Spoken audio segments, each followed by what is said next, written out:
Price claim કરાવે. જો જ્યારે આપણી સાથે કોઈ ફ્રોડ થાય ને તો એના મૂળમાં હંમેશા લાલચ હોય. મોટે ભાગે 90% કિસ્સામાં લાલચ હોય ને હોય.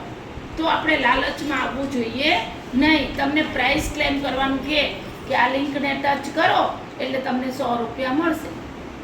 100 રૂપિયા લેવા જઈએ તો પછી 1000 રૂપિયા પાછા પણ ખેંચાઈ શકે. આપણને ખબર નથી ટર્મ્સ એન્ડ કન્ડિશનમાં શું આપેલું છે એ લોકોએ.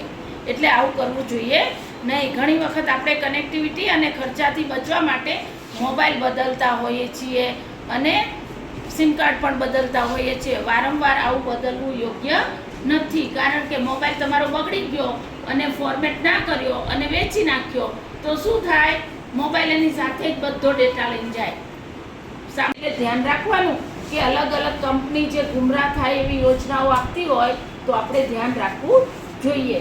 બીજાને આપણો મેસેજ વાંચવા દેવો જોઈએ નહીં. કારણ કે સામેની વ્યક્તિનું મગજ કેટલું શાતિર છે એ આપણે જાણતા હોતા નથી. વ્યક્તિ ક્યારે પણ દગો કરી શકે.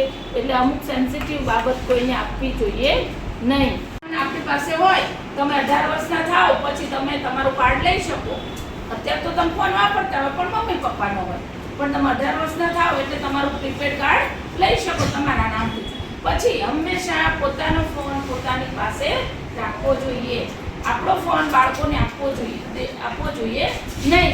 કારણ કે જે ફોનથી તમે ઓનલાઈન ટ્રાન્ઝેક્શન કરતા હોય, હવે જો ગવર્મેન્ટ કેશલેસ સ્થિતિ કરવા જાય ઓનલાઈન ટ્રાન્ઝેક્શન તો આવા બધાય પણ આવવાના ને પ્રોબ્લેમ.